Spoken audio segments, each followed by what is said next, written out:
Hello दोस्तों, आप सभी को स्वागत है हमारा चैनल किसान वर्ल्ड में। आज हम लोग एसिड बेस सॉल्ट का दूसरा पार्ट पढ़ेंगे। तो चलिए, आज का टॉपिक है अम्ल का धातु कार्बोनेट के साथ अभिक्रिया। अम्ल का धातु कार्बोनेट के साथ अभिक्रिया में हम लोग सबसे पहले एक अम्ल लेते हैं। तो एक फेमस अम्ल HCl लेते हैं, और धातु कार्बोनेट में हम लोग Na2CO3 ले लेते हैं। तो जब ये इन दोनों का आपस में अभिक्रिया कराते हैं, NaCl के साथ भाग जाता है। तो NaCl, ठीक है, CO2 बनाता है और जल बनाता है। इसको थोड़ा बैलेंस कर देते हैं, यहाँ दो देते हैं, यहाँ दो देते हैं, ये हो गया। तो हम लोग क्या होता है, जब अम्ल का धातु कार्बोनेट के साथ अभिक्रिया कराते हैं, ये लवण हो गया, ठीक है, ये कार्बन डाइऑक्साइड गैस हो गया, और ये जल हो गया। ये सब देता है, ठीक है। इसको थोड़ा हम लोग यहाँ पे देखते हैं। ये अम्ल हो गया, धातु कार्बोनेट हो गया, ये दोनों आपस में अभिक्रिया कराया, क्या बना, लवण बना, जल बना, और कार्बन डाइऑक्साइड गैस, ठीक है। इसका कुछ प्रमुख एग्जाम्पल दिया हुआ है यहाँ पे। देखते हैं, जब धातु कार्बोनेट में हम लोग सोडियम कार्बोनेट को लेते हैं, ठीक है, और HCl, ये दोनों आपस में अभिक्रिया करता है, तो क्या बनाता है, NaCl बनाता है, ठीक है, एक लवण है, जल बनाता है, और कार्बन डाइऑक्साइड बनाता है, ठीक है। उसका दूसरा एग्जाम्पल लेते हैं, CaCO3। देखिए, ये कैल्शियम कार्बोनेट है, ठीक है, HCl के साथ अभिक्रिया करता है, तो कैल्शियम क्लोराइड बनाता है, जल बनाता है, और कार्बन डाइऑक्साइड बनाता है, ठीक है। समझ में आ गया।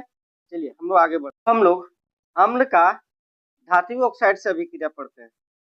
तो अम्ल का धात्विक ऑक्साइड के साथ, देखिए, धात्विक ऑक्साइड भी एक तरह का क्षार ही होता है। तो हम लोग पहले पढ़ चुके थे, क्या पढ़े थे, कि जब अम्ल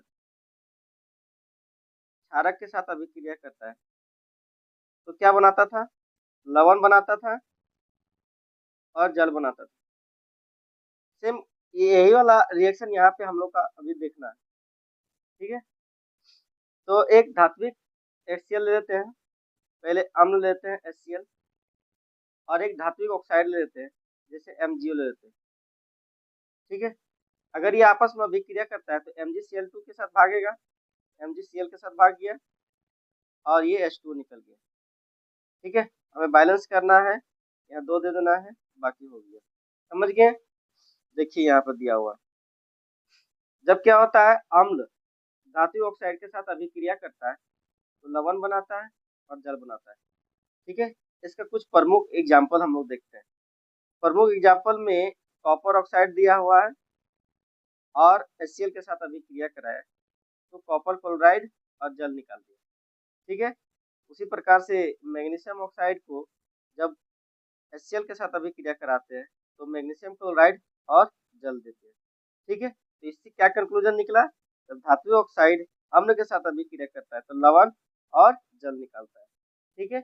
ये भी एक तरह से एक दूसरे को उदासीन करता है, ठीक है। हम लोग अम्ल और क्षारक का कुछ संबंध देखते हैं, उसमें कुछ समानताएं, कुछ विषमताएं देखते हैं। तो देखिए, अम्ल हो या क्षार, दोनों जब जल में घुलते हैं, तो दोनों आयन क्रिएट करता है। एक हाइड्रोक्साइड आयन क्रिएट करता है, और एक हाइड्रोजन आयन। और आयन क्रिएट करने की वजह से, ठीक है, वो दोनों क्या होता है, विद्युत का चालन करता है, ठीक है। समझ गए।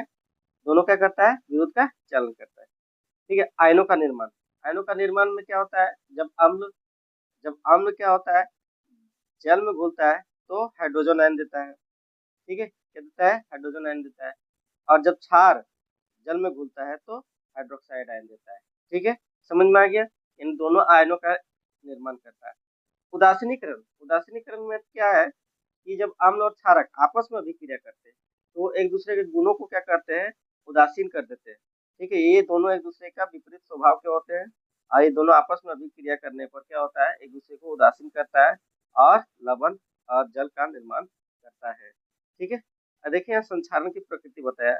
संक्षारण की प्रकृति में क्या है, बताता हूँ कि ये जो इसका सांद्र होता है, चाहे वो अम्ल हो या क्षार, दोनों का जो सांद्र होता है, यानी कॉन्सेंट्रेटेड, जिसमें अम्ल या क्षार की मात्रा ज्यादा हो, पानी की मात्रा कम हो, तो वो दोनों ही क्या होता है, हानिकारक होता है, चाहे वो अम्ल हो या क्षार हो। इससे क्या होता है, त्वचा, कपड़ा, धातु आदि को क्या करता है, वो नष्ट कर देता है, कोरोड कर देता है। ठीक है।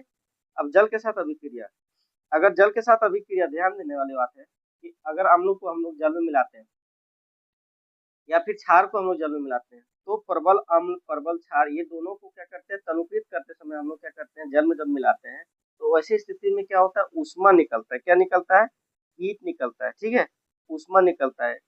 तो इसको मिलाते समय, तनुकृत करते समय हमें ध्यान में रखना चाहिए। ठीक है, और ध्यान में रखते हुए क्या करना चाहिए, अम्ल को जल में मिलाना चाहिए, ना कि जल को अम्ल में मिलाना चाहिए। तो ध्यान देने वाली बात यह है, यहाँ से एक क्वेश्चन भी बनता है कि अम्ल को तनुकृत करते समय यह ध्यान रखना चाहिए कि अम्ल को जल में मिलाना चाहिए, ना कि जल को अम्ल में। ऐसा क्यों, ऐसा करके क्वेश्चन आता है।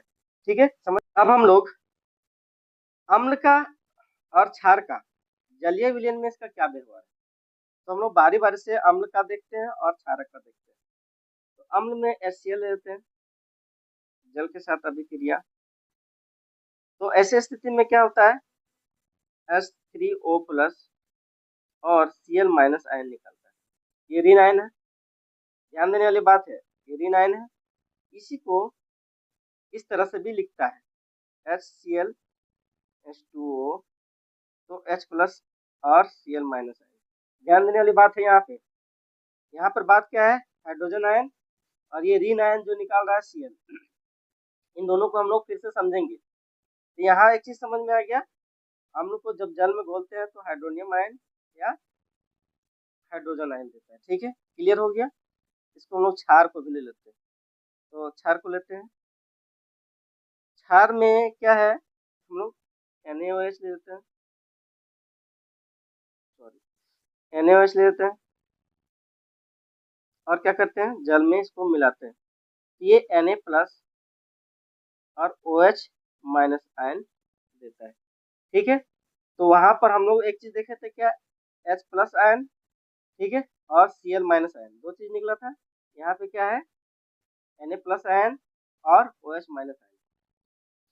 इसका प्लस वाला इसके माइनस के साथ और इसका माइनस वाला इसके प्लस के साथ आपस में अभिक्रिया करेगा, और ऐसे ही होता है उदासीनी अभिक्रिया में। थोड़ा हम लोग देखते हैं इसको। ठीक है, देखिए यहाँ पे क्या है, HCl है, जल में मिलाया, हाइड्रोनियम आयन बनाया और ऋण आयन के रूप में दे दिया, क्या, ये ऋण आयन के रूप में हम लोग को Cl माइनस आयन दे दिया।